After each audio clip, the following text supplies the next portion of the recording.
पैर का अंगूठा सेक्स के लिए इस्तेमाल करते हैं। कोई भी अपने साथ रख के ले गए कोई चीज़, उसको इंटरनल पार्ट्स में डाल के करते हैं।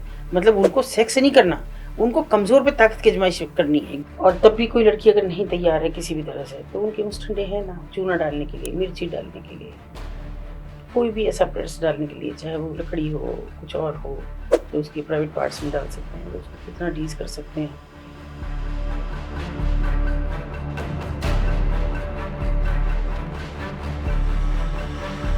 लड़कियां होती हैं उनको खाने पीने के लिए भी टॉर्चर किया जाता है ही कहाँ खाना उनके लिए। भाई दिन भर में 15 से 20 कस्टमर अगर उन्होंने नहीं एंटरटेन किया, तो उनके पास रोटी को पैसा नहीं है। वो आपसे मिलना चाह रही है एक लड़की। हाँ, मैं छिड़ी गई। अंदाजा नहीं था मुझे कि मुझे क्यों बुला रही है। मैं पहुंची तो वो बिल्कुल मरना सन्नती की थी। मैंने पूछा, बेटा क्या हुआ? कभी बताया नहीं, मैं तो रोज ही आती हूँ। वो ऐसे होगी 16-17 साल की। और HIV पॉजिटिव हो चुकी थी। जो मुझे लाया ना, वो शादी के लिए उसने कहा कि अपना आधार कार्ड और हाई स्कूल की मार्कशीट लेना, जन्म प्रमाण पत्र भी देखना, तो वो ले लेना। इसलिए मैंने लिया। बचती कहाँ है? बचती ही नहीं होगी तो मर गई ना। मतलब फिर औरों के लिए तो उदाहरण छोड़ गई ना, कैसा भी हो सकता, नहीं मानोगी तो।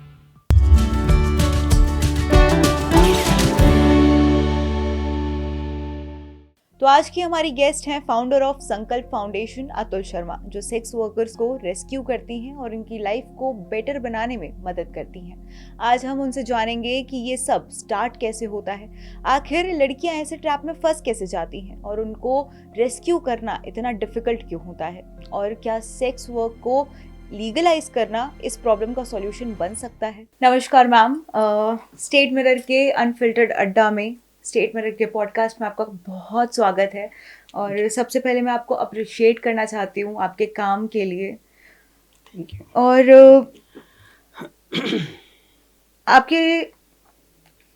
आपसे बहुत लोग सवाल करते होंगे, बहुत सारे सवाल करते होंगे। मेरे मन में भी बहुत सारे सवाल हैं और मैं लेकर भी बैठी हुई हूँ। तो सबसे पहला सवाल मैं आपसे करना चाहती हूँ कि जब आपने ये काम शुरू किया था और आपने पहली बार रेड लाइट एरिया का रुख किया, तो आपके जहन में सबसे पहली चीज़ क्या आई थी? देखिए, अगर मैं ये कहूँ कि ये कुछ प्री प्लान नहीं था। और एक छोटी बच्ची जो स्कूल पहली बार गई हो, तब नर्सरी केजी तो होते नहीं थे, तो फर्स्ट में जाने के लिए 5 साल का तो कम से कम होना होता था। तो पहले दिन से ये हिदायतें थी कि ऊपर नहीं देखना, बाज़ार से निकलोगे तो ऊपर नहीं देखना। तो हमें तो लगता है कि हमारा उस दिन तय हो गया था कि इसी जगह हमारी है, ये भगवान ने यहीं के लिए भेजा है। और अगर समझें तो बहुत बार कोशिश हुई होगी कि वापस लौट जाऊँ, मतलब ना देखूँ, लेकिन इतने हिदायतों के बाद ऊपर देखना ज़रूर था। फिर सवाल बहुत किए हमने अपनी मदर को, क्यों ना देखें, तो वो कुछ बताती तो फिर मैं उसके भी मेरे पास जवाब थे। और कुछ बरस बीतते, 1-2 बरस बीत जाते, तो फिर कोई ना कोई घटना हो जाती कि फिर वहाँ मैं खिंच के, क्योंकि वो बिल्कुल घर से 2 फरलांग की दूरी पे बाज़ार था, फिर वो कोई ना कोई बात आ जाती सामने। और इस तरह से बहुत, चूँकि अब वो ज़माना और था, अर्ली एज में शादी हो गई और पढ़ाई-वढ़ाई चलती रही, तो फिर कुछ ना कुछ घटना होती रही। तो ये जीवन पैदा होने से और 28 साल तक का ऐसा सफ़र रहा, जिसमें हर बार जैसे वो मुझे बुलाता रहा बाज़ार। हर बार वो जगह, वो महिलाएँ जैसे मुझे बुलाती रही हों, और या शायद ऊपर वाले ने डेस्टिनी तय कर दी थी कि तुमको वहीं अपना जीवन अपन गुज़ारना है अब। तो मैम कोई हर हर चीज़ के पीछे एक इंसिडेंस होता है। हाँ। तो आपके साथ भी कोई पर्टिकुलर ऐसा इंसिडेंस हुआ था जिससे आपको लगा कि नहीं, यही मेरी राह होगी? हाँ, देखिए, जैसे पहले तो ये कि मैं 8th क्लास में पढ़ती थी जब तक शादी भी नहीं हुई थी। तो अब चूँकि हिदायतें तो थी इसलिए ये भी लगा रहता था कि खराब औरतें रहती हैं, ये मन में बैठ गया था। कोई मुझे अचानक आवाज़ आई, क्योंकि बहुत कंजेस्टेड एरिया है वो जहाँ से गुज़रना होता है। और क्योंकि वही बाज़ार था मेन शहर का, छोटा शहर है हमारा, कस्बाई मानसिकता का। तो मुझे खट-खट की आवाज़ जीने पे सुनाई दी, और ऐसे भी चोरी-छिपे तो देखने की आदत बनी गई थी कि देखें। भले ही दुकानदार भी रोक के पूछते, किसकी बेटी हो, क्यों देख रही हो? तो ये सवाल तो थे ही, पर फिर भी मैंने देखा। अब वो लड़की मेरे साथ पढ़ती थी, जो उतर रही थी, उसकी निगाह भी मुझसे मिली, वो वापस मुड़ गई। लेकिन मैं थोड़ा-सा जिज्ञासु शुरू से रही हूँ, बस मुझे तो ज़िद ही बहुत रही हूँ। तो मुझे ये हो गया कि कब आए, कब मैं देखूँ। वो स्कूल नहीं आई 2-3 दिन, फिर आई तो मैंने फिर पकड़ा कि तुम वहाँ क्या कर रही थी? मेरी अम्मा तो कहती हैं कि वो तो खराब औरतें रहती हैं वहाँ पे। जी। तो मुझे लगता है आज ये सोच के कि वो उम्र से बड़ी थी। मुझे जो बात समझ भी नहीं आ रही थी वो उसने उस वक़्त कहा कि उन खराब औरतों में से एक मेरी माँ है। हाँ। मुझे उसके शब्द वैसे कैसे ही याद है। और मेरा सौभाग्य ये है कि दुर्भाग्य तो ये है कि मैं यहाँ पैदा हुई हूँ। लेकिन सौभाग्य ये है कि मैं बदसूरत और जन्म से मुझे पोलियो है, तो मैं लंगड़ी हूँ पैर से। तो इस प्रोफ़ेशन के लायक नहीं हूँ जो मेरी माँ करती है। अब वो इतना शॉकिंग था कि क्या करें? अच्छा मुझे लगा कि अच्छा तो ये भी खराब औरत हो जाएगी एक दिन, तो मुझे बात नहीं करनी। मैंने नहीं बात की और शायद 8वीं के बाद उसको पढ़ने की अनुमति भी नहीं मिली होगी क्योंकि उसके बाद कभी मिली भी नहीं हमको। अच्छा। वहाँ से ख़त्म हुआ सिलसिला तो हम शायद मतलब बहुत जल्दी हमारी 16 साल की उम्र में शादी-वादी हो गई। उसके बाद में 2 बच्चे जल्दी-जल्दी हो गए।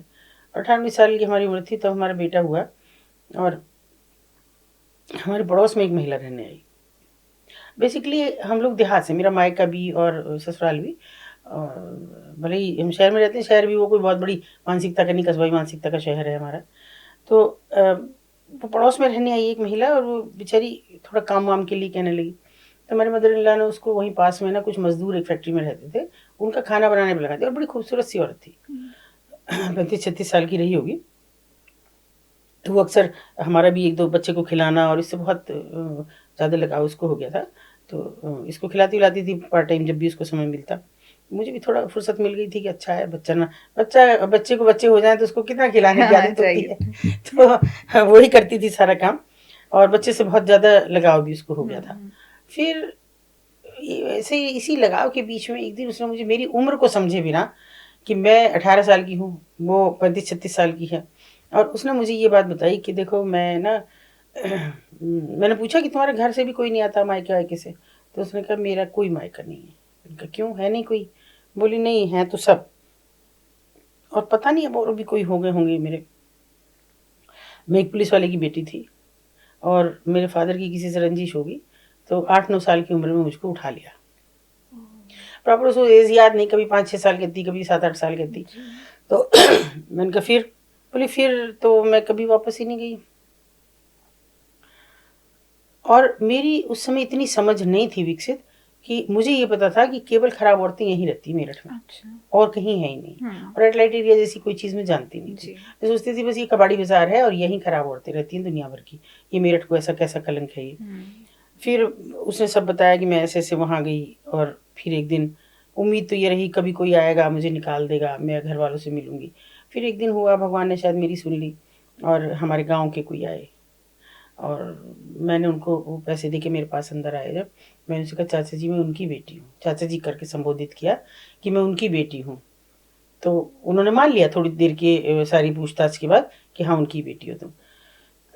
अब देखिए दुर्भाग्य और वो कड़वा सच ऐसा है कि वो सब तो एक तरफ, लेकिन देह धर्म एक तरफ। जिसका पैसा दिया वो तो चाचा जी अलग बात है। लेकिन आपके साथ बैठने आया हूँ तो बैठूँगा तो। उसने इस आस में ये भी बर्दाश्त किया जहाँ और लोग वहाँ ये भी सही कि चाचा जी भी एक दिन निकालेंगे। चाचा जी आश्वासन देते रहे कि भई तुम पैसा-वैसा सब इकट्ठा कर लो, ज़ेवर इकट्ठा दूसरों का भी कर लो और चुपचाप एक दिन निकल के मेरे साथ चलना, मैं अपना ट्रांसफ़र यहाँ से दूर करवा लूँ। तो कहीं मतलब इसी उम्मीद में और उनके साथ बैठती रही। एक दिन उन्होंने कहा कि कल सुबह 4 बजे आ जाना तुम नीचे। मैं नीचे गाड़ी लिए मिलूँगा और यहाँ से हम निकल जाएँगे। यानी उन्होंने पहले से मेरठ में सब अपना स्थापित कर लिया था और वो उसको लेने गए थे। तो वो आ गई सबका लेके और वो कभी ज़ेवर 4 बजे वहाँ सब सोता पड़ जाता है, कोई जागता नहीं है, पूरी रात की थकी होती हैं औरतें। उसने बैठ के उनके साथ आई वो सीधे मेरठ और ये तो उसको अंदाज़ा था कि भई शादीशुदा कोई शादी करने के लिए तो आई नहीं थी। फिर उसने 1-2 बार ज़िद की कि मुझे मिलवा दो मेरे पापा से, तुम यहाँ ले आए इतनी दूर।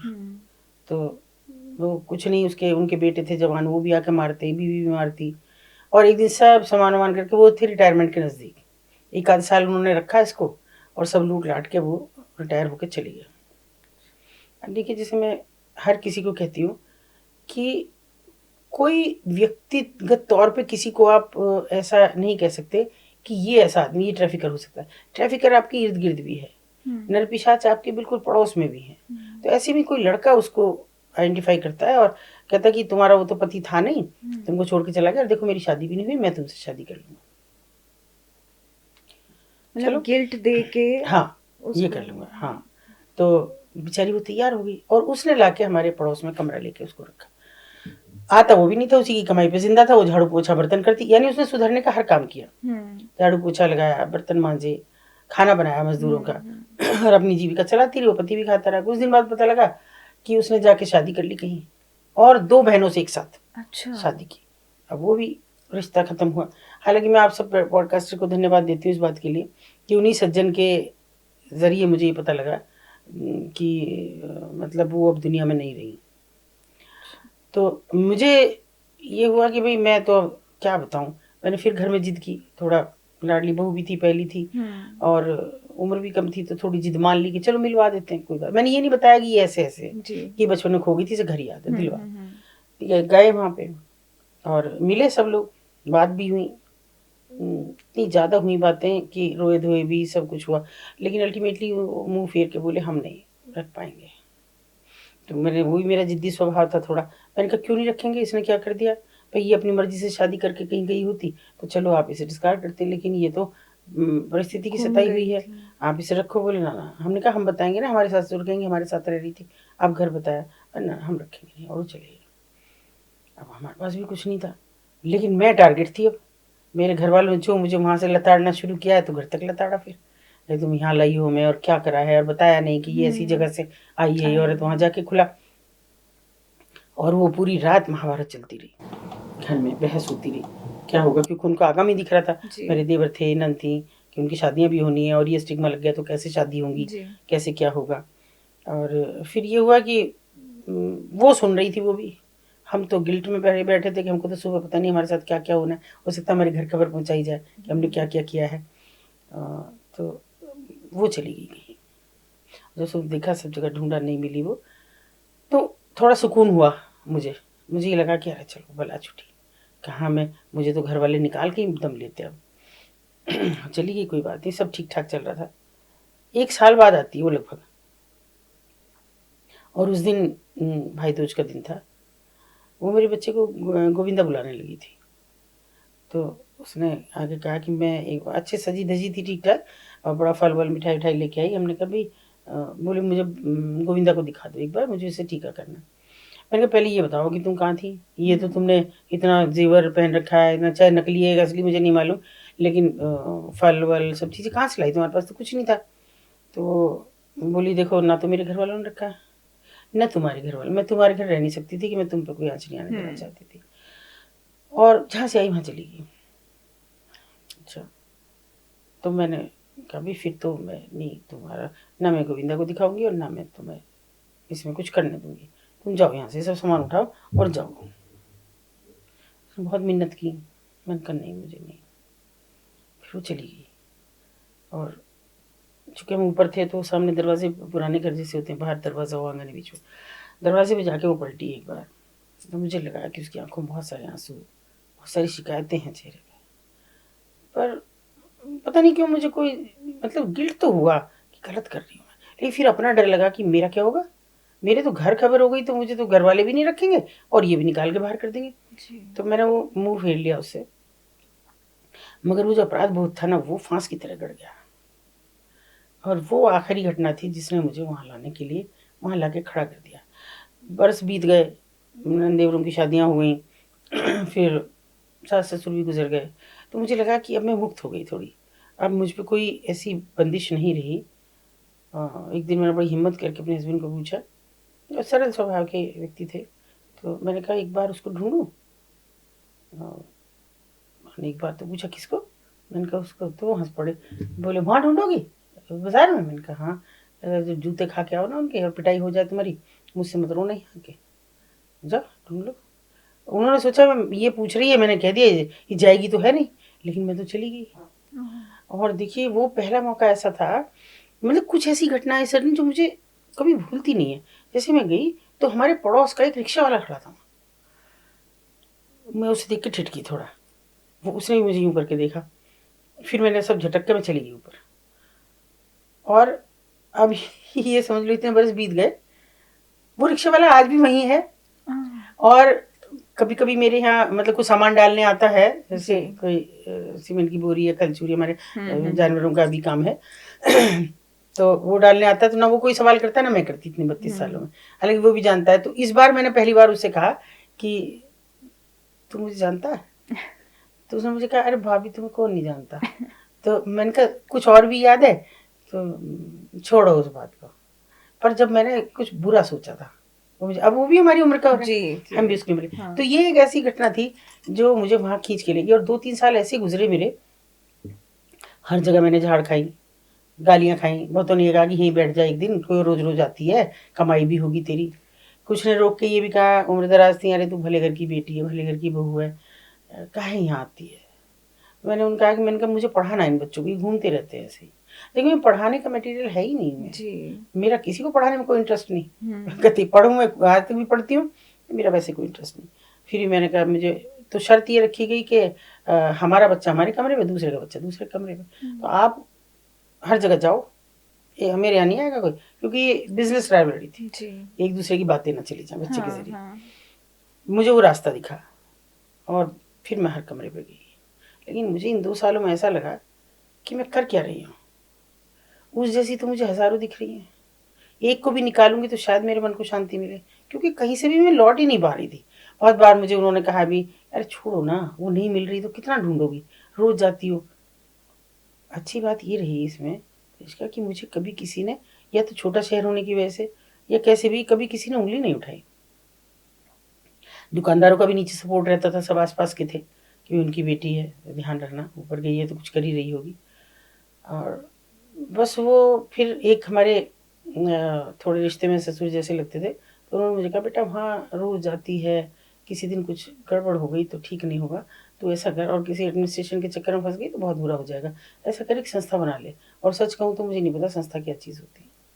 मेरे हिसाब से तो स्वयं जो सामाजिक कार्यकर्ता हैं, जैसे राजा राम मोहन राय हो गए, विनोबा भावे हो गए, क्योंकि पढ़ती थी तो मैं तो यही समझती हूँ, या दुर्गा भाभी जैसे लोग, मैंने कहा जी। ये समाज को जो कुछ कर रहे हैं वो समाज सेवक है। तो उन्होंने कहा नहीं, एक एनजीओ बना। अब एनजीओ नहीं पता क्या चीज़ है। फिर मैंने उनसे पूछा, मुझे नहीं पता क्या चीज़ है। वो कहा अच्छा मैं बना के दूंगा, चल। उन्होंने रजिस्ट्रेशन कराया, उन्होंने सब कुछ करा। आज वो अच्छा। दुनिया में नहीं है, पर मैं थैंकफुल हूँ उनकी। उन्होंने कुछ कार्ड छपवा के दिए कि बेटा कोई परेशान करे तो तुरंत देना कि मैं इस संस्था की वजह से कुछ बच्चों को पढ़ाने आती हूँ। वो भी नहीं जानते थे मेरे मन की बात, सिवा मेरे हस्बैंड के, कि मैं क्यों जा रही हूँ। फिर एक दिन मुझे एक लड़की ने वहाँ पकड़ा। लड़की क्या, वो भी 35-36 साल की थी और मुझसे बड़ी थी। 28 साल की उम्र में मैंने पहला कदम रखा था। उसने मुझसे कहा कि ऐसी आती रहोगी सारी ज़िंदगी? मैंने कहा हाँ बताओ, कुछ और नहीं करोगी? मैंने कहा और क्या करूँ, मैं, मुझे निकाल दो। मैंने कहा तुम तो सारा दिन नीचे ऊपर जाती आती रहती हो, निकलना क्या है, चली जाओ अपने घर।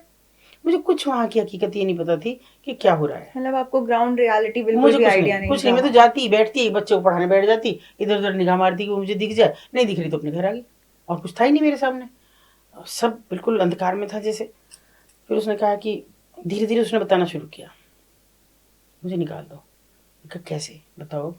कि ऐसा करो कि एक कस्टमर भेजना रात के लिए, और 1,000 रुपये लेंगी ये, लेकिन सुबह 6 बजे मुझे हर हालत में वापस आना होगा। मैंने कहा वापस क्यों आओगी जब निकलना है तो? मैंने कहा नहीं, एक शर्त और भी है अभी। शर्त ये कि मेरी बेटी इनके कब्जे में है, और अगर मेरी बेटी सुबह तक नहीं आई तो मैं वापस आ जाऊंगी। कहा बेटी कहाँ है? बेटी दूर दराज थी, राजस्थान में कहीं थी। हमने कहा और मोबाइल का ज़माना नहीं, ये मैं 96 की बात कर रही हूँ। तो उसने, मैंने कहा मुझे 1-2 दिन का वक्त दो। मैंने कहा ठीक है, दिया।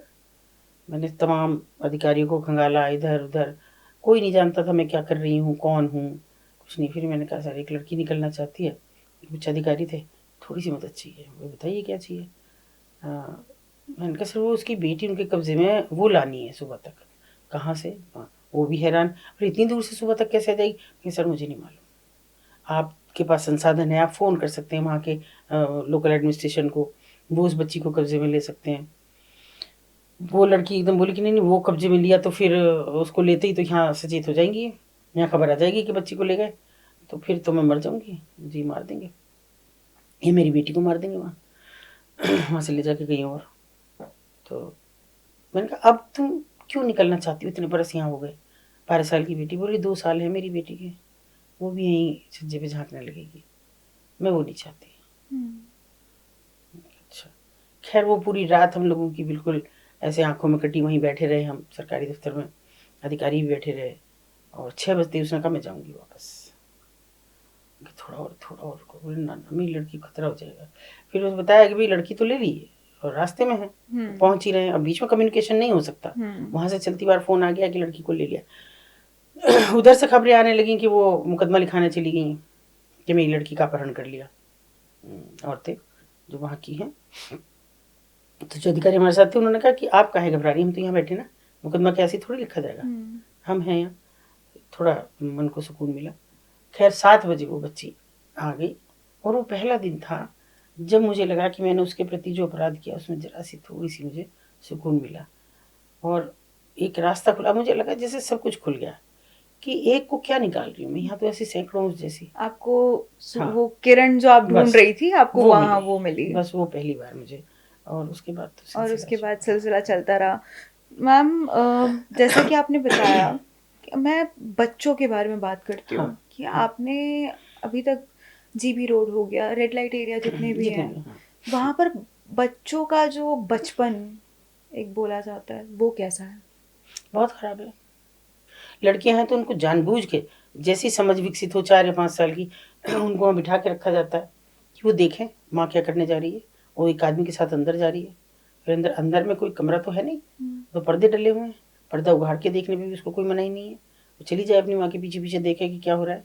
वो भी वो सब, यानी उसकी समझ विकसित करने के लिए वो हथकंडा अपनाते हैं कि वो जान जाए कि यहाँ क्या होता है। और और लड़का नीचे से चाय लाने में, कस्टमर लाने में, वो अपनी माँ के लिए ज़्यादा से ज़्यादा लाए, बहन है तो बहन के लिए ज़्यादा से ज़्यादा लाए, वो इस सब में संलग्न थे। हालांकि 20 साल में फ़र्क आया, फिर वो एक अलग फ़र्क है कि वो बच्चे हमने पढ़ाने शुरू किए, स्कूल भेजना शुरू किया, उनकी जिम्मेदारी उठानी शुरू की, तो वो एक दीगर बात है बिल्कुल। तो मैम जो बच्चे होते हैं वो आपने मिनिमम कितने साल का बच्चा वहाँ देखा है पैदाइश से, पैदाइश से? हाँ पैदाइश से देखे हैं कि जिनको, जो उनकी अपनी बेटियां हैं उनके बच्चे वहीं पलते बढ़ते हैं। लेकिन जो बाहर से लाई गई हैं उनको वो बच्चा नहीं देती, पहला बच्चा हो जाने देती हैं। तब तक कोई प्रोटेक्शन नहीं, तब तक आपका पहला बच्चा हो, फिर बच्चा छीन लिया जाता है और उसी के सहारे माँ रुकी रहेगी। माँ तो माँ है जी। और उससे मिलने के लिए भी उसको पहले 200 रुपये अरेंज करने होंगे, तब वो जाएगी। उसके दूध के पैसे देने होंगे, खाना खाने लायक हो जाए तो खाने के देने होंगे, तो उस सब के लिए कमाने के लिए रुकी रहेगी, कहीं नहीं जाएगी, भागने की कोशिश भी नहीं करेगी कोई माँ। मैंने ये भी सुना है कि वहाँ जो लड़कियाँ होती हैं उनको खाने पीने के लिए भी टॉर्चर किया जाता है। है ही कहाँ खाना उनके लिए।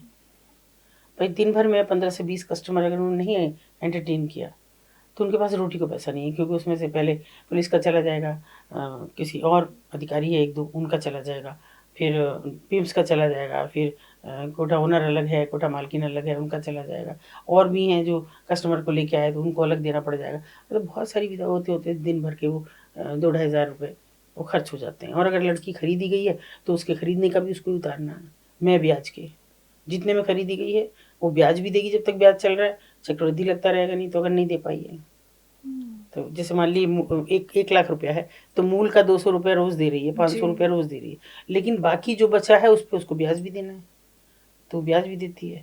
तो वो सब 10-10 साल पूरा नहीं होता, उसके बाद कहाँ जाएगी, उसके बाद कोई रास्ता नहीं है। मैम जो ये रेड लाइट एरियाज होते हैं उनका ऐसा एक डार्क साइड बताइए जो सोसाइटी कभी एक्सेप्ट नहीं कर पाती है, वो जानती है लेकिन वो कभी एक्सेप्ट नहीं कर सकते। देखिए पहला सच तो यही है कि वो दिख रहा है, आइडेंटिफाइड एरिया है, सबको दिख रहा है कि रेड लाइट एरिया है। अब तो उनको रेड लाइट कहने लगे, लेकिन कभी दाल मंडी थी तो सब जगह थी, हर उस जगह है वो दाल मंडी। अगर मैं कहूँ कि जहाँ बड़े कैंट एरियाज हैं, जैसे छावनी है, दिल्ली है, मेरठ है, बनारस है, आगरा है, मुंबई है, कलकत्ता है, ये बड़े, और मेरठ है, ये बड़े कैंट एरियाज हैं, हर उस जगह है। और अगर मैं कहूँ मेरठ का तो बसाहट ही ऐसी है कि ये शायद जब से मेरठ बसा तब से है, क्योंकि बिल्कुल बीच में होना, और 9 दुर्गों के आधार पे वो बसा हुआ है, 9 दरवाजे हैं, 9 वाड़े, 9 पाड़े, 9 सराय, 9 कुएं, इस तरह से हैं सब। तो 9 के 9 पे और बीचों बीच ये एक स्थापित है। और सच कहूँ तो हम इसकी मिट्टी से दुर्गा बनाते हैं, है ना। बिल्कुल। तो ये मान के चलिए कि 9 ग्रह पे हम हैं और बीचों बीच हम दुर्गा को मान के चल रहे हैं। तो ये उस तरह से इस शहर की बसाहट है जिसको कोई जानता ही नहीं है। बेहद खूबसूरती से बसा हुआ शहर है, ऐतिहासिक है और समय के साथ बदहाली तो हुई है, मगर उसका डार्क पक्ष ये भी है कि पहले उनके नाचने गाने के काम थे और मात्र सत्तात्मक परिवार थे, इसमें नट, कंजर, बेड़िए प्रजातियां थी और जो नाच गा के अपना परिवार पालती थी। घर के मर्द कुछ काम वाम करते नहीं थे। स्ट्रिक्टली ये प्रोहिबिटेड था कि बहुएं नहीं आएंगी, या कोई लड़की नहीं करना चाहती है तो वो आराम से शादी करके रह सकती है। अच्छा। कोई ज़बरदस्ती नहीं थी क्योंकि उनकी थी वो अपनी जी, बेटियां। जी। लेकिन जैसे जैसे उनमें हम थोड़ा, मैं ये मानती हूँ, अपने शहर का पढ़ाई का संचार हुआ, हमने दूसरी चीज़ों का उनके साथ कि भाई आप ये भी कर सकते हो, ये भी, तैसे उतना ही तेज़ी से ह्यूमन ट्रैफिकिंग का व्यापार बढ़ रहा था। तो अब ऐसे लोग छोड़े हुए थे जो अच्छे घरों की लड़कियां फंसा ले, बेहद गरीब घर की लड़कियों को काम के नाम पे ले आए, जी। उससे थोड़ा सा और मिडिल क्लास की जिनकी शादियां नहीं हो रही हैं उन लड़कों के लिए ले आए शादी के नाम पे। शादी के नाम पे बड़ी ह्यूमन जी, ट्रैफिकिंग है। ये मेरा अगला जी सवाल यही था आपसे जी। कि ये जो लड़कियां होती हैं ये फंस कैसे जाती हैं ऐसी चीजों में? पढ़ी लिखी, मैंने ऐसा भी देखा कि पढ़ी लिखी लड़की फंस गई है वहां जाके। देखिए, जैसे मैं अभी की बात करती हूँ, एक लड़की, आपके पॉडकास्टर को सभी को मैं धन्यवाद करती हूँ इसके लिए कि आप नहीं होते तो शायद एक बच्ची को मैं नहीं बचा सकती।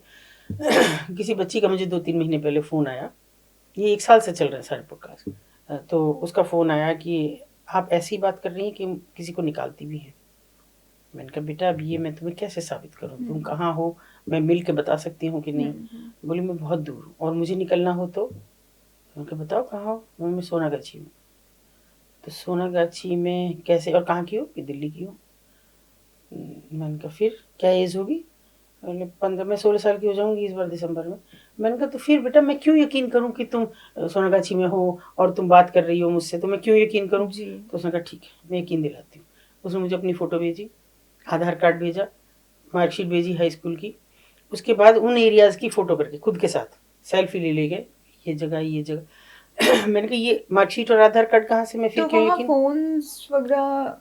ना, वो कुछ नहीं है, बताऊंगी इसका भी। तो उस उसने इतना विश्वास दिला दिया था उन्हें कि मैं अब कहीं नहीं भाग रही। 9 महीने हो गए थे, मैं कहीं नहीं भाग रही हूँ। तो कभी कभी फ़ोन वोन कि मैं रील देख रही हूँ, मैं ये कर रही हूँ, और मस्त रहती थी बिल्कुल, ये नहीं उन्होंने जाहिर किया, लेकिन इच्छा नहीं छोड़ी। और मैंने कहा फिर ये आधार कार्ड और ये सब कहाँ से?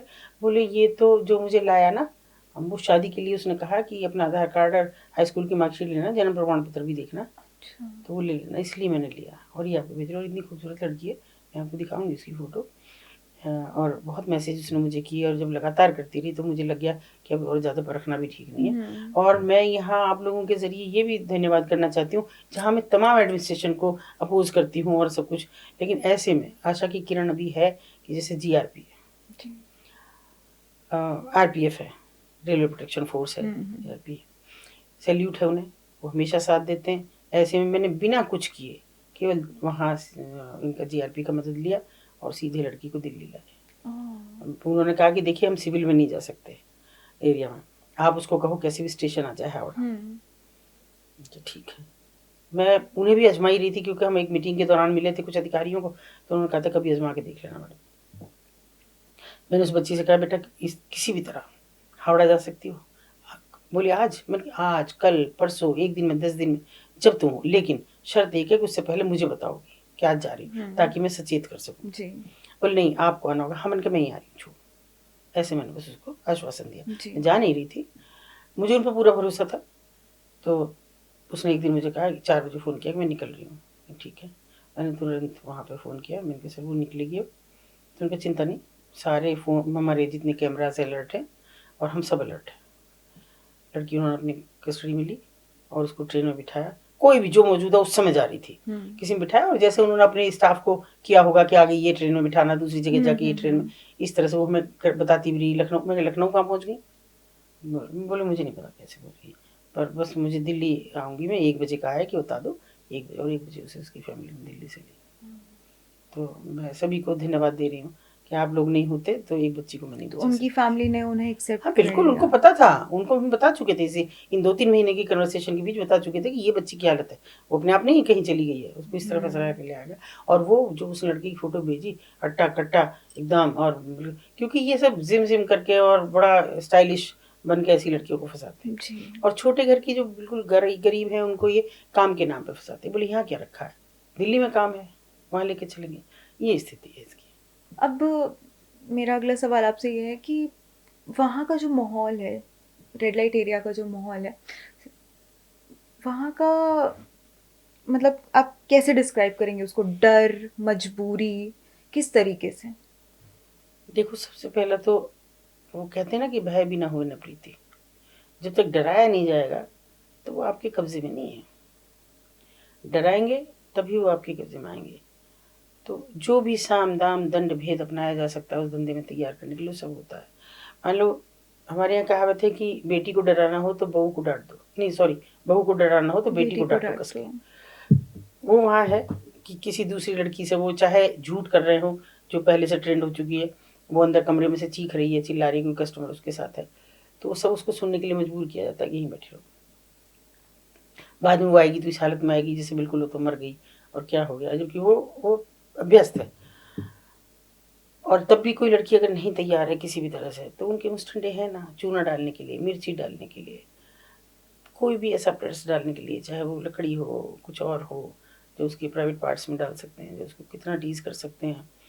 कि मैंने मरते देखा एक बच्ची को उसको, और डॉक्टर ने मुझे इतना फटकारा कि आपसे पहले नहीं आ सकते। मैंने कहा मैम मुझे तो पता ही नहीं है, मुझे तो अभी इन्होंने फ़ोन किया कि वो डॉक्टर एडमिट नहीं कर रहे हैं, बहुत बुरी हालत है, तो मैं तो दवाई हूँ। और वो मेरे सामने के सामने मरी, चीखती चिल्लाती तो ना। क्योंकि उसके बाद प्रोटेक्शन लेके सेक्स करना उनके साथ, तो उसके पूरे शरीर में चूना और मिर्च फैल गई थी अंदर इंटरनल पार्ट्स इंटरनली में। पूरा। इंटरनली चूना जैसे ही पानी के संपर्क में आया तो फट गया था अंदर से सब। तो उससे भी बस मैंने कोई कभी वहाँ घटना देखी नहीं। और तो मैम, मान जब 14-15 ऐसी साल की चीज़ें बच्ची जब थी। किसी बच्ची के साथ या किसी औरत के साथ होती है तो उसकी बॉडी तो अलाउ ही नहीं करती होगी कि आगे वो कुछ कर पाए। बचती कहाँ है, मर गई बचती ना। ही नहीं होगी तो मर गई ना। मतलब फिर औरों ये के लिए तो उदाहरण छोड़ गई ना, कैसा भी हो सकता, नहीं मानोगी तो उदाहरण छोड़ दी ना फिर। बहुत गलत बात है मैम। ये टॉपिक ही ऐसा है ना कि इंसान दहल जाता है, अंदर से दहल जाता है। तो मैं ये मानूँ कि ये जो इंसिडेंस है ये ऐसा इंसिडेंस है जो कहीं ना कहीं आपके अंदर एक छाप छोड़ जाता है, या फिर इससे भी कोई ब्रूटल चीज़ आपने अपनी इससे भी जीवन ज़्यादा, में देखी इससे है? भी ज़्यादा ब्रूटल देखा है कि एक बच्ची, उसकी मालकिन मुझे फ़ोन करती जबकि वो मुझे पसंद भी नहीं करती। पसंद तो मुझे कोई भी नहीं करती है, ये अलग बात है कि मैं जबरन उनके साथ बैठती हूँ, उनके साथ चाय पीती हूँ, उन उनके दिए गिफ्ट भी लेती हूँ, मतलब मुझे साड़ी ला देती हैं कभी ऐसी ऑर्गेनाइज करने के लिए। तो मुझे फ़ोन किया कि वो आपसे मिलना चाह रही है एक लड़की। हाँ, मैं चली गई। अंदाज़ा नहीं था मुझे कि मुझे क्यों बुला रही है। मैं पहुंची तो वो बिल्कुल मरना सन्नती की थी। मैंने पूछा बेटा क्या हुआ, कभी बताया नहीं, मैं तो रोज़ ही आती हूँ। वो ऐसे होगी 16-17 साल की, और HIV पॉजिटिव हो चुकी थी। उसने मुझे कहा कि एक वो थी उसके पास डिब्बी सिंदूर की, रोली की। बोली मेरी माँ मेरा इंतज़ार कर रही होगी, क्योंकि जिस दिन मैं आई यहाँ उस दिन उसने मुझे रोली नहीं लगाई, मुझे हर दिन रोली लगाती थी। तो मैंने फिर भी पूछा, मैंने कहा बेटा कैसे तुम्हें याद है, क्या याद है, कहाँ से हो? क्योंकि उस दिन मालकिन भी नहीं रोक रही थी कि तो आखिरी उस पर। तो उसने कहा कि मैं मुझे नहीं पता मैं कहाँ की हूँ, लेकिन ये मुझे पता है कि मेरा घर कलकत्ता में है और मेरी माँ मुझे बहुत प्यार करती थी। मैंने कहा और बहन भाई? नहीं, मुझे तो भगवान जी से मांगा था उन्होंने, और वो हर दिन मेरा नाम भी उन्होंने इसलिए रोली रखा था कि वो हर दिन मेरे पैर में रोली लगाती थी। और फिर एक दिन जब मैं थोड़ी सी बड़ी हो गई तो मुझे स्कूल भेजने लगे बाबा। माँ ने मना किया कि मत भेजो, लेकिन उन्होंने कहा नहीं अभी 6 साल की हो गई, इसको स्कूल को तो जाना ही पड़ेगा। मैंने जूते पहन लिए, माँ को याद आया कि आज सिंदूर नहीं लगाया, वो हर दिन मेरे पैर में रोली लगाती थी, उस दिन याद आया कि नहीं लगाया। उन्होंने कहा रुको रुको रुको मैं इसको रोली लगाऊंगी। तो मेरे बाबा ने डांटा कि अभी क्या स्कूल में रोली लगा के जाएगी जूतों के अंदर? अब शाम को लगा लेना, ऐसे कह दिया मुझे। और फिर जो देखिए मैंने कहा ना कि नरपिशाच हर जगह है, कि जो हमारे घर का नौकर था उससे कह गए बाबा कि मैं तो दुकान जा रहा हूँ और रोली को स्कूल से ले आना, जल्दी ले आना, आज पहला दिन है उसका, उसकी माँ का मन नहीं लगेगा। और फिर मैं जब जागी तो मैं यहाँ पे थी। और फिर मेरे रोली लगी एक बार, बस कभी नहीं लगी, एक बार रोली लगी और मेरे गाल पे लगी। जब मैंने माँ का कहना नहीं माना, उसको रोली को मैंने नहीं माना, तो मेरे थप्पड़ लगा बहुत जोर से। और फिर मैंने कभी जिद नहीं की।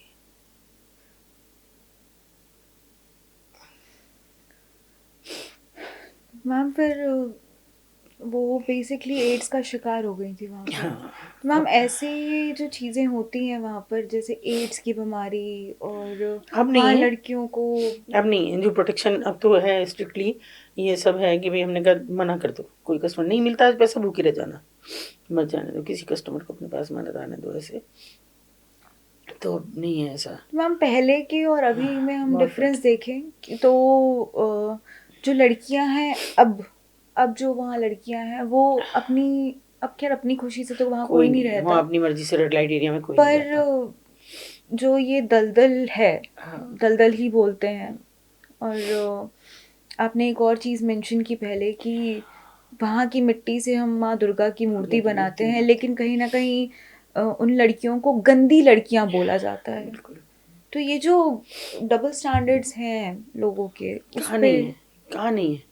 एक तरफ वो जो लड़कियां स्वेच्छा से लग्जरी जुटाने के लिए कर रही हैं, उनको तो हम कुछ नहीं कह रहे, उनको तो हम खराब औरतें नहीं कह रहे। जो पोल्स पे खड़ी हैं, जो रेड लाइट्स पे खड़ी हैं, कस्टमर का इंतजार कर रही हैं, एक रात के 10-20 हज़ार 50 हज़ार तक चार्ज कर रही हैं, और केवल इसलिए वो पढ़ने लिखने वाली लड़कियां हैं, और केवल इसलिए कर रही हैं कि उनको लग्जरी ब्रांडेड जूते, ब्रांडेड कपड़े, ब्रांडेड ज्वेलरी चाहिए उनको। उनको तो हम खराब नहीं कहते, और ये खराब औरतें हैं जिनको 250 रुपये के लिए किसी भी ऐसे आदमी के साथ जाना पड़ता है जिस महीनों से नहाया ना हो, जो पंचर लगा के आया हो, जो पूरा दिन रिपेयर करके आया हो, कोई पूरा दिन पेंट करके आया हो, रिक्शा चला के आया और 500-600 रुपये कमाए, जिसमें से 100-150 रुपये की दारू पी, बाकी इसके साथ सैडिस्ट की तरह व्यवहार किया, और 100-200 में घर जाके बीवी को पीटा और उसे पकड़ा दिया कि इसमें खर्चा चला।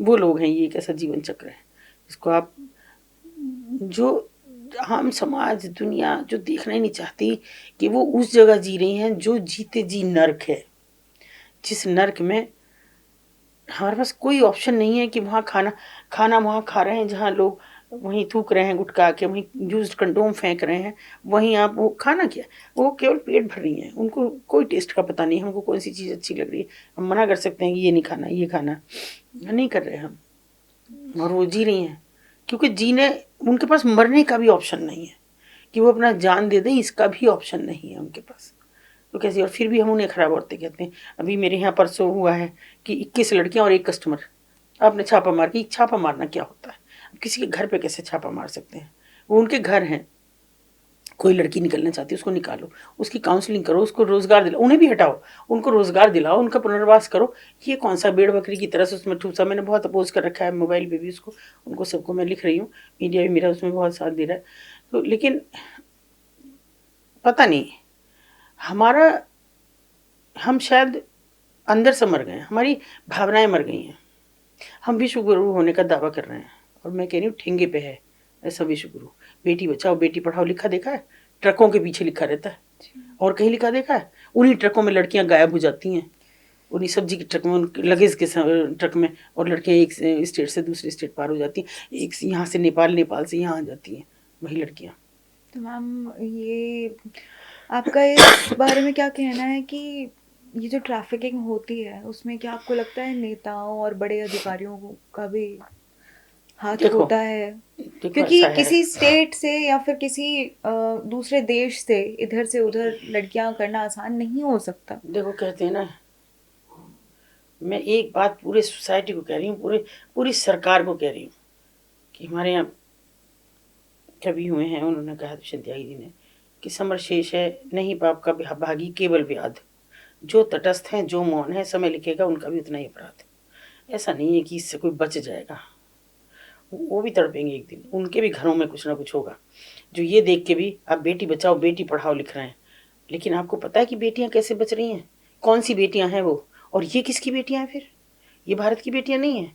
वो किसकी बेटियां जो चौराहा पे भीख मांग रही हैं? उनका रात सुरक्षित है? उनकी रात कोई सेफ घर है उनके पास? उसी झोंपड़ी में पड़ी है। कब कोई नरपिशाच आएगा और उनके साथ रेप कर देगा, आपको पता है? कुछ नहीं। कौन सी बेटियां बचा रहे हैं आप? और क्यों किसी और वाहन पे नहीं लिखा हुआ बेटी बचाओ बेटी पढ़ाओ, केवल ट्रक पे क्यों? क्योंकि जैसे जहाँ पे लिंग परीक्षण होता है वहां लिखा रहता है लिंग परीक्षण निषेध है। यहाँ पर जहाँ बाल श्रम निषेध है, आपकी तो फैक्ट्री एरिया है, बाल श्रम निषेध है, वहां आप बच्चे देख लो अंदर जाके नहीं मिलेंगे तो। पुलिस में लिखा रहता है यहाँ दलालों का प्रवेश निषेध है। जहाँ निषेध आ गया इसका मतलब यहीं ये काम होना है। तो कहाँ है? कौन सा काम हो रहा है सर? हर चीज, हर किसी ने कान, हर कोई कबूतर बना हुआ है, बिल्ली सामने है, खाने को तैयार है, खा रही है धीरे धीरे, लेकिन आपने आंख बंद कर ली कि मैं तो सेफ हूं। और यही विश्व गुरु बनना, तो मुझे ऐतराज है ऐसे विश्व गुरु होने से। आप लास्ट पीढ़ी होंगे जो सभ्यता और संस्कार की दुहाई देंगे कुछ बच्चे, और अगली पीढ़ी उस जगह कगार पर खड़ी होगी कि हमारा कुत्ते बिल्ली जैसा सेक्स होगा, हम सड़कों पे होंगे एक दूसरे के साथ। नहीं दिख रहा है हमको। लोग कहते हैं कि आप पुराने ज़माने की बात कर रही हैं, तो पुराने ज़माने के रेड लाइट एरिया तो ख़त्म नहीं हुए। पुराने ज़माने से नए में ज़रूर कन्वर्ट हो गए कि जो लड़कियां हैं लग्जरी जुटाने के लिए, जो काउंसलिंग के नाम पे जिनको बाहर दूसरे कॉलेज लेने, हैदराबाद जाना है, बेंगलोर जाना है, दिल्ली जाना है, और रहने वाले हम कस्बा के, और पैसा खर्च करके माँ बाप का उतना ही दे सकते हैं, वो लिमिटेड।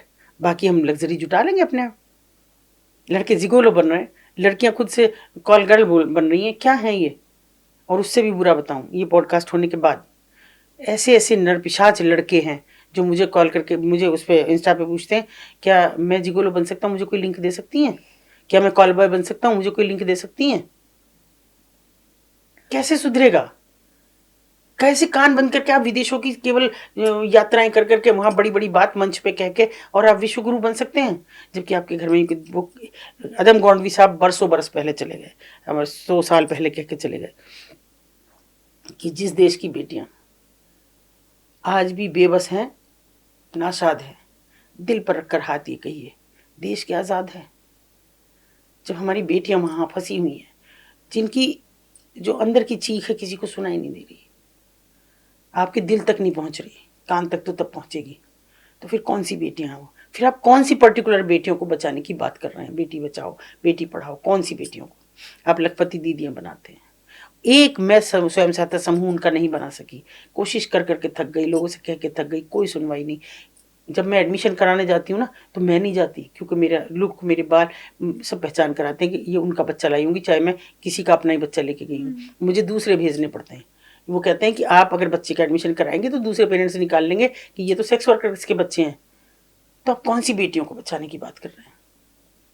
और बुरा होना है, और भी बुरा होना है। अब भी सरकारें नहीं चेती। आपके चुनाव आ रहे हैं, आप देख लेना। मैं आप कह रही हूँ आपसे कि आप फिर से कुछ चीज़ों पे ध्यान देना। आप ये ध्यान देना, ट्रकों पे लिखा रहता है, छोटे हाथी पे लिखा रहता है, ऐसे पब्लिक ट्रांसपोर्ट पे से सामान जाता है। ऐसे ही चुनाव के एजेंडे देखना आप। एजेंडे में अगर इनका कहीं नाम हो तो मुझे आप बता देना। किसी ने कहीं लिखा हो कि यौन कर्मियों के पुनर्वास के लिए ये योजनाएं आएंगी, एक मुझे आप कह के दिखा देना। किसी का इनके राशन कार्ड नहीं बनाए, इनके वोटर कार्ड, पैन कार्ड कुछ नहीं बनाए, क्योंकि हमने हर किसी का जब भी फॉर्म भरा लिखा सेक्स वर्कर। अगर ये क्या, ऐसे नहीं होगा। अरे आईटीबी एक्ट में आप इन्हें मान रहे हैं कि यौन कर्मी है, वर्कर जब आपने लगा दिया तो ये सेक्स वर्कर हैं, तो इनके हकूक हैं जो आपको देने हैं, नहीं दे रहे आप एक मजदूर को वर्कर कह रहे हैं, आप प्लम्बर को वर्कर कह रहे हैं, और दूसरे यानी जो अपने शारीरिक श्रम से पैसा लेता है वो है। सिंपल सी परिभाषा है। तो वो भी तो शारीरिक श्रम है ना उनका भी। फिर उनके लिए क्यों नहीं आप ई श्रम कार्ड बनाते हैं, आप सुकन्या योजनाएं चलाते हैं, उनके बच्चों के लिए क्या चला रहे हैं? तो फिर ये कौन है, कहाँ से आए ये? तो बेसिकली आप कह रहे हैं कि ये लीगल, इसको टर्म देना चाहिए। आप लीगल दो या मत दो, इन्हें अपने एजेंडे में तो लाओ। अब मत दो। देखिए बड़ी सीधी सी बात है कि जब आपने एजेंडे में लाए, आपने कहा हम इनके पुनर्वास के लिए करेंगे, ये तो स्वाभाविक बात होगी, आपको लीगल करने की जरूरत ही नहीं पड़ेगी कभी। लीगल होते ही तो ये इन पे फर्क पड़ेगा। ये जो सड़कों पे खड़ी हैं, ये फिर एलएलबी भी करेंगी तो कहेंगी कि अभी जॉब नहीं मिल रहा, मैं तो मेरा एक कार्ड बनाना, मैं सेक्स वर्कर बनना चाहती हूँ, मैं लीगल हो गई।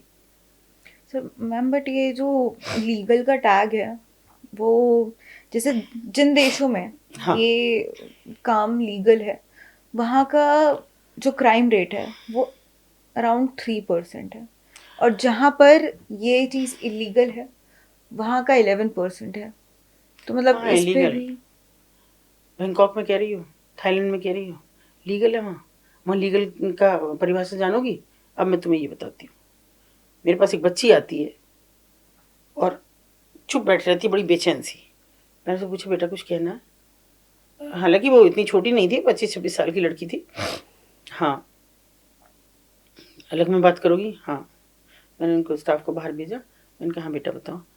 बोली मैम मैं पीएचडी कर रही हूँ। फिर फीस की दिक्कत है? और दिक्कत नहीं। बहुत कसमसा के उसने कहा मुझे या तो मैं मर जाऊँ या फिर मुझे रास्ता दिखाओ। मैंने कहा अच्छा मरना बाद में करेंगे, अगर मैं दिखा नहीं सकी तो मर जाना। दिखा बताओ मुझे पहले क्या है। तो उसने कहा मैं 24 लड़कियों की ज़िंदगी ख़राब कर चुकी हूँ। नहीं समझ पाई। बोले ऐसा है मेरा एक अफेयर हुआ एक लड़के से, वो जिम चलाता था। मैंने अपनी फैमिली से मिलवाया, मेरी फैमिली तैयार थी क्योंकि हम एक कम्युनिटी के हैं, एक यूज़ के हैं, तो कोई दिक्कत नहीं थी। दिन तय हो गया हमारा कि इस दिन सगाई होगी। सगाई हो गई हमारी। फिर शादी को मैंने थोड़ा, 1 साल मेरी पीएचडी का था, मैंने टाइम मांगा, मुझे थोड़ा सा टाइम दे दो। वो लोग तैयार हो गए, ठीक है। कहाँ लड़की पढ़ी लिखी मिल रही तो कौन मना करेगा। एक दिन मुझसे लड़का कहता है कि मैंने बहुत सी चीज़ें तुमसे छिपाई हैं, मेरा एक होटल भी है। मैंने कहा अच्छा ठीक है होगा। नहीं यहीं है शहर में। अच्छी बात नहीं, चलो एक दिन दिखा के लाता हूँ। नॉर्मली लड़की चली गई क्योंकि अक्सर दोनों जा रहे थे चाय कॉफ़ी पीने भी। घर वालों को पता था, ट्रस्ट बता के बिल्डअप जाती हो थी। गया था। हाँ, और सगाई हो गई थी, अंगूठी बदल हो गई थी सब, कि ठीक है चलो देख के आते हैं। चली गई वो। तो वो लड़का ना तो रिसेप्शन पे रुका, ना चाबी मांगी, वो सीधा ऊपर एक कमरे में चला गया। तो उसको और विश्वास हो गया कि तो इसका ही है। बोले कहाँ जा रहे हो? पहले चाबी। बोले मेरा रूम है ना अलग, मेरे से चाबी कौन मांगेगा, मैं मालिक हूँ। चला गया उस कमरे में, बात हुई, खाना वाना खाया और वापस चले आए, कोई दिक्कत नहीं हुई। फिर तीसरे चौथे दिन कहा तो मैं चली गई फिर विश्वास में। बोले इधर उधर क्यों खाएंगे, अपने होटल में नहीं खाएंगे, बढ़िया से बढ़िया मंगा के, चलो वहाँ चलो। और कुछ दिन जाने के बाद थोड़ी सी इंटीमेसी हुई, शादी का मुझे पता था, और हम फिजिकल हुए। अब उसके बाद में वो उसने फिर कहा, मैंने कहा नहीं जाऊंगी, मैंने गलती कर दी, संस्कारी लड़की थी। बोले मैं नहीं जाऊंगी, मेरे से बहुत बड़ी गलती हुई, मेरे पेरेंट्स को पता लगेगा कि तो क्या हो जाएगा, मैं नहीं जाऊंगी वहाँ। उसने मुझे सब मेरी वीडियो और फोटो दिखाई, और कम से कम 20-25 वीडियो और फोटो। मैंने कहा ऐसे कैसे, कितनी बार गई तुम? नहीं एक ही बार गई हूँ, एक बार तुम ऐसे ही खाना खा के आ गए, और ये दूसरी बार हम फिजिकल हुए। और ये जबकि फोटोज हैं उसी दिन की, आप ड्रेस देख लो मेरी, एक ही पहन रखी है मैंने। मेरे लिए बड़ा हैरत था। मैंने कहा फिर अब ये 24 लड़की का क्या मसला है? बोले अब इसको कर करके मुझे ब्लैकमेल कर रहा है कि अब तुम्हें नहीं ले जाऊंगा मैं, अब मुझे दूसरी लड़कियां ला के दो। और इस तरह से मैं अपने कॉलेज की 23 लड़कियां ले जा चुकी हूँ। आज वो मुझसे 24वीं लड़की की डिमांड कर रहा है, वो लड़की चाहिए मुझे, और लड़की वो सेलेक्ट करता है। मैं नहीं करती हूँ। मैंने कहा फिर ले जाओ इसे भी, मुझे गुस्सा आ चुका था। मैंने कहा इसको भी ले जाओ, फिर तुमने इतनी लड़कियां बर्बाद कर दी तो इसे भी सही, इसमें कौन सी तुम्हें वो लग गया। तो बोली, वो रोने लगी, मैम ये प्रेग्नेंट है, शादीशुदा प्रेग्नेंट है, और मैं इतना बड़ा पाप नहीं कर सकती, अब बहुत किए मैंने, मैं अब नहीं कर सकती। मैंने कहा फिर करो अब ये काम, तुम भेजो इस लड़की को, विश्वास में लो। तो बोली वो कैसे आएगी विश्वास में, शादीशुदा है, घरेलू लड़की है, वो नहीं इसके चंगुल में आएगी। मैंने कहा बात करेंगे, बुला के लाओ। वो लेके आई, पास में ही कॉलेज हमारे, वो बुला लाई उसे। मैंने उससे कहा बेटा तुम्हें हमारी मदद करनी है, हमारे एक जगह, हमने नहीं कहा इस लड़की का क्या कुछ नहीं, एक जगह इस तरह से चल रहा है और तुम। बोली आंटी मैं, मेरे ससुराल वालों को पता। मैंने कहा बेटा तेरा कुछ नहीं पता लगेगा, तेरा नाम तक सामने नहीं आएगा। बोले फिर मुझे क्यों? मैंने कहा तू इसके भरोसे की, इसकी फ्रेंड है, इसलिए हमने तुझे कहा, और किसी को कहेंगे तो कोई नहीं, इसने तेरा नाम सजेस्ट किया। वो तैयार हो गई। हमने कहा अगले दिन मैं लड़की से डन कर दिया, टाइम वाइम रख लिया, सब हो गया। हमने अपने भरोसे के पुलिस वाले से बात की। मैंने कहा सर इस तरह करना है, तो उन्होंने कहा मैं इर्द गिर्द पूरी अपनी टीम रखूँगा और पहले से वहाँ नहीं जाऊँगा, नहीं तो चौकन्ने हो जाएंगे। मैंने कहा वर्दी में भी मत रहो, कोई ना कोई कर देगा कि इधर खड़ी पुलिस। खैर वो गया लड़का लेके उससे सीधा ऊपर कमरे में। उसके बाद हम लोग सचेत हो गए। और वो थोड़ा, हमने लड़की से कह दिया था कि भाई जैसे ही वो तेरे साथ बदतमीजी करनी शुरू करे, प्यार से करे कैसे भी, तो ये अपने मोबाइल का बटन दबा देना। एक डायल करके दे दिया था 100 नंबर। मैंने कहा सीधा ऐसे के पास जाएगा, और उनको पता है विश्वास में है तो इधर भी आ जाएगा। वो तुरंत मैसेज हुआ तो हम सब भाग के वहाँ पहुँचे। जब रन तोड़ के, पहले तो रिसेप्शन वाला करने कहाँ कहाँ कहाँ, वो नहीं वो उसमें नहीं, उसको मैं बंद कराओ इन्हें, सबको लो उठाओ। फिर लड़की हमने निकाली, खैर सेफली उसको भेज दिया। मैंने कहा जाओ तुम इसको लेके जाओ। अपना एक बंदा हमने भेजा, मैंने कहा बाइक से इसके घर छोड़ दो, अब यहाँ इसको मत रोकना, बिल्कुल कहीं भी लाइट में नहीं आनी चाहिए। हो गया तो खोला। अब देखिए मुसीबत क्या थी कार्रवाई करने में, एक भी तो रील नहीं थी कहीं। हमने उससे पूछा क्या करेगा अब इनका जो तू हमें नहीं भी दे रहा है। तो उसने कहा देखो किसी को कोई दिक्कत नहीं, मैं तुम्हारी बात का जवाब दे रही हूँ, किसी को कोई दिक्कत नहीं, ये इंडिया में तो हम इनको चलाएंगे ही नहीं, ये तो बैंकॉक जाती हैं, थाईलैंड जाती हैं, यहाँ तो है ही नहीं ये तो गई यहाँ से। और हमारे से तो वो उस समय ओरिजिनल फुट लेते हैं प्रिंट, हमारे पास कुछ नहीं रह जाता। ये हमारी शर्त पहले से होती है कि ये कहीं भी रिलीज करो, इंडिया में नहीं आनी चाहिए, बस। तो ये इंटरनल एक, ये भी एक गिरोह चल गिरोह, रहा है ये चल बेसिकली। रहा है। तो कहाँ लीगल की आप बात है, जब लीगल है तो फिर काहे की जरूरत पड़ गई उनको ऐसी पोर्न की, ये सब बकवास की कहाँ जरूरत पड़ गई। और फिर जब उस कमरे को देखा ना, तो जैसे ये आपका यहाँ कैमरा, यहाँ इसमें कैमरा, यहाँ अगर ये छत है, छत में 5-6 कैमरे, मतलब कम से कम 20-25 कैमरे निकाले, हिडन कैमरे उसमें से। मैम ये जो मूवीज आती हैं, हमने एक मूवी देखी थी, आलिया भट्ट की आई थी, गंगूबाई, तो उसमें जो चीजें दिखाई गई हैं, मतलब एक रील और वो एक 99% ओरिजिनल है, ओरिजिनल है, मतलब उन्होंने केवल हर वही एक चीज बहुत रिसर्च किया है, बहुत। मैं उनको सैल्यूट करती हूँ कि उन्होंने बहुत रिसर्च करके बहुत रियलिटी के नजदीक लाए। जो उन्होंने मारपीट की घटना दी है वो एक कलकत्ता की घटना है, वो ओरिजिनल घटना है ओरिजिनल घटना है बिल्कुल। बस इसमें आलिया को जिंदा दिखाया, वो मर गई थी। हाँ, उससे बड़े बहुत सारी चीजें। ये इससे मेरा एक और क्वेश्चन हाँ, सामने आता है, ये जो साइकोलॉ मतलब जो थोड़ा मेंटली अनस्टेबल लोग रहते हैं, और जब वो उनके पास रात गुजारने के लिए, दिन गुजारने के लिए पहुंचते हैं उन लड़कियों के पास। नहीं, देखिए ये कमजोर पे ताकत की आजमाइश है। एक अभी भीड़ हो रही है, इधर गाड़ी वाला, इधर रिक्शा वाला, चाहे गलती गाड़ी वाले की रही हो, किसी को सामने वाले को टक्कर लगी, पीटेगा रिक्शे वाला, हम गाड़ी वाले को नहीं कहेंगे। उसके 2 डंडे मारेंगे, बीच में घुस रहा है, तेरा एक पहिया घुसना चाहिए, उसको मारेंगे 2 डंडे, है ना। ये हमारी हुई कमजोर पे ताकत की आजमाइश, हम उस पर कर सकते हैं।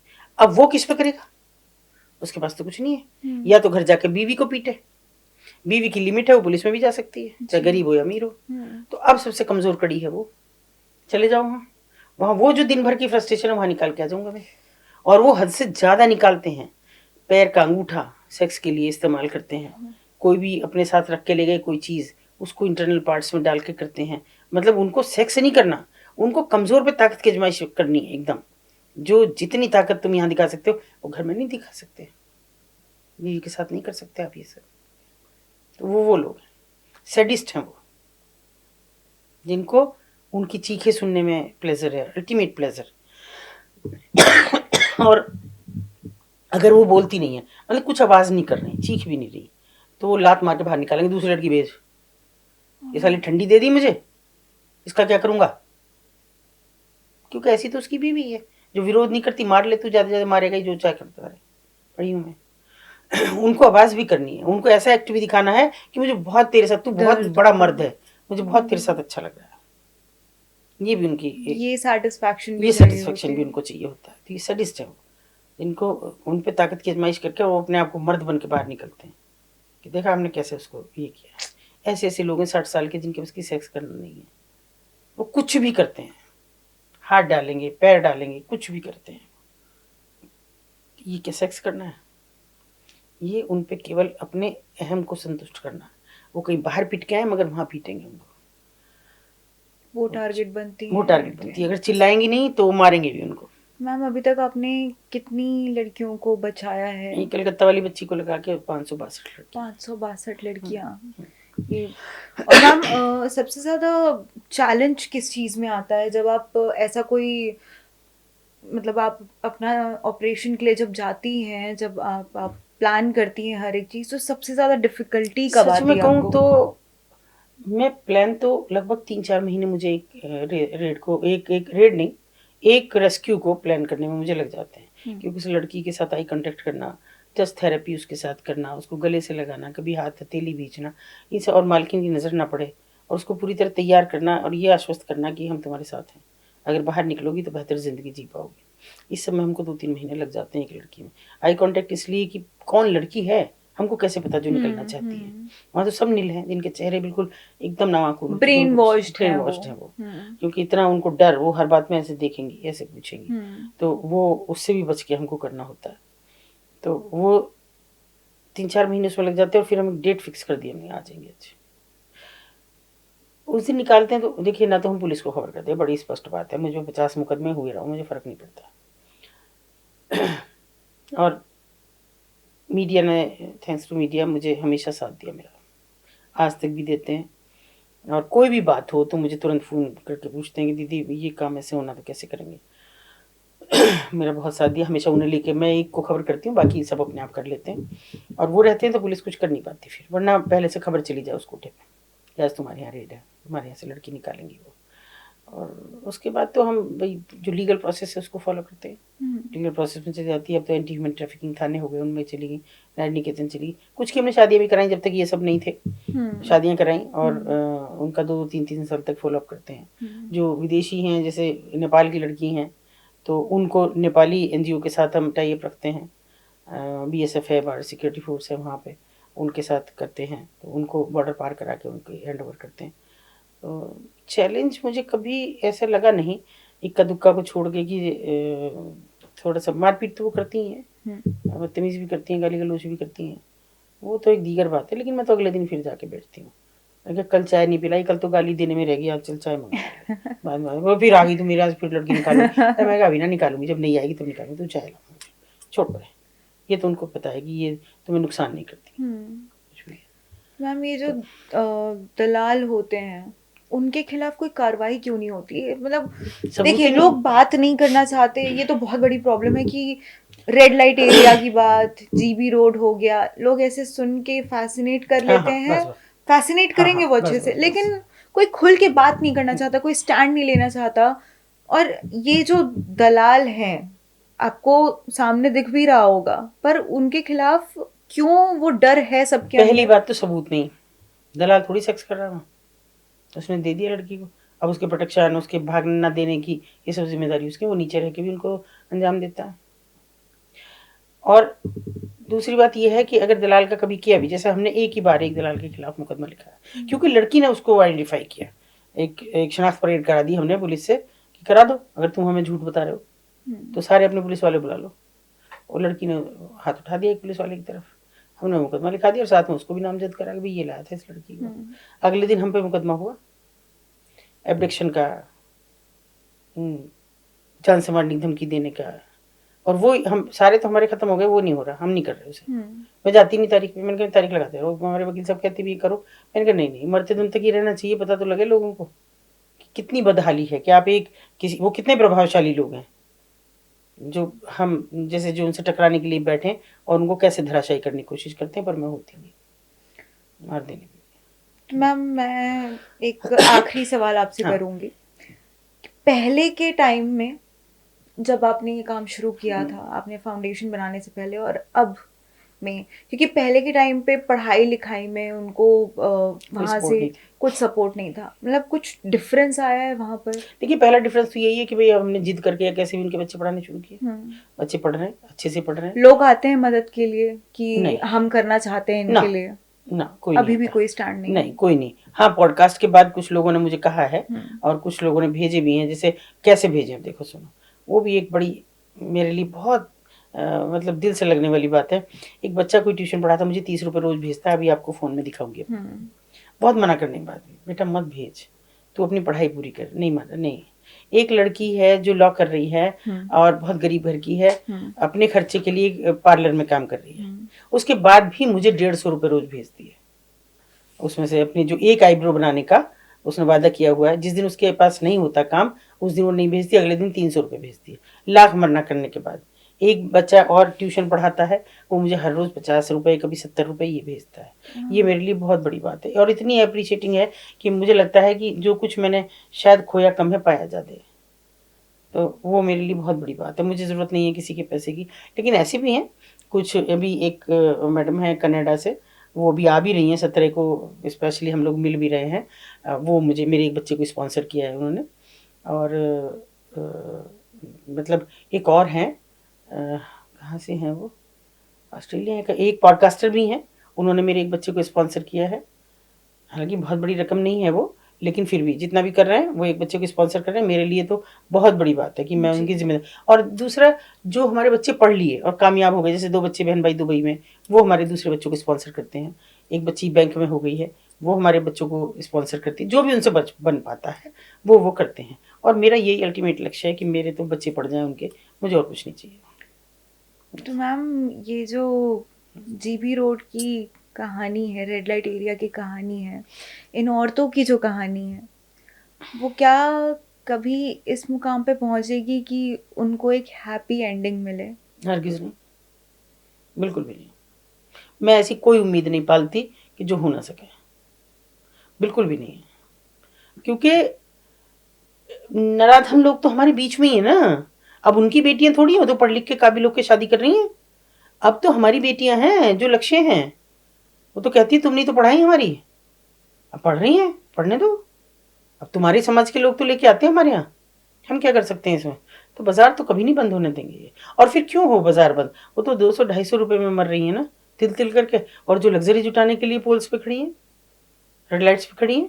अब गौर करके देखना, अभी आज दिन में मुझे एक बच्ची ने फ़ोन किया, मतलब शादीशुदा है, 2 बच्चों की माँ है, और उसने मुझे फ़ोन किया कि मैडम मैं डिप्रेशन में हूँ। 3 दिन पहले से उसने मुझसे कहना शुरू किया था कि मैं आपके साथ काम करना चाहती हूँ। पीएचडी वो शायद साइकोलॉजी में एमए, पीएचडी भी कर रही किसी विषय पे। तो मैंने कहा भैया अभी तुम ऐसा करो, मेरे पास बहुत सारा बात करने का भी समय नहीं, लिटरेचर भेजने का समय नहीं, तुम ऐसा करो कुछ पॉडकास्ट देख लो, उसके बाद भी तुम करना चाहोगी तो मैं ज़रूर तुम्हारे लिए कुछ ना कुछ करूँगी।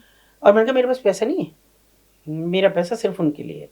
और मैं आपसे भी कह रही हूँ कि मेरा, इसीलिए मैंने अवनीश को भी बात की, भाई मेरे पास पैसा नहीं, मेरा आने जाने का दे दिया करो, वरना तो मर जाऊंगी। ये 59वां एपिसोड है ये, तो अगर अभी तो मर जाती, मेरे बच्चे घर आ जाते सब, है ना। तो अब उस लड़की ने 3 दिन ये देखे हैं, और आज वो कह रही मैं डिप्रेशन में, मेरे हस्बैंड को मुझे उसमें ले जाना पड़ा हॉस्पिटल में।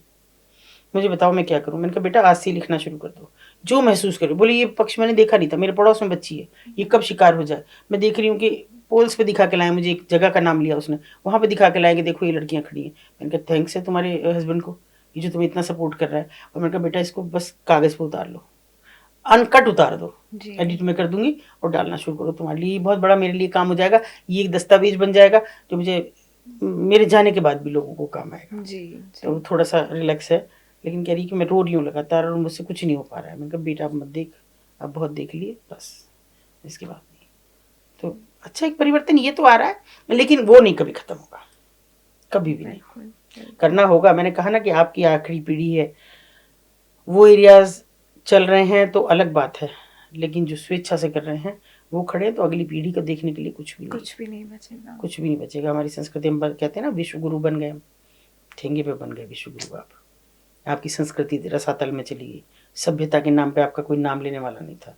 जिसमें हड़प्पा संस्कृति, जिसमें दुनिया भर की हमारी सभ्यताओं का नाम लिया जाता है अलग अलग जगह पे, वहाँ आज हम किस हालत में खड़े हैं।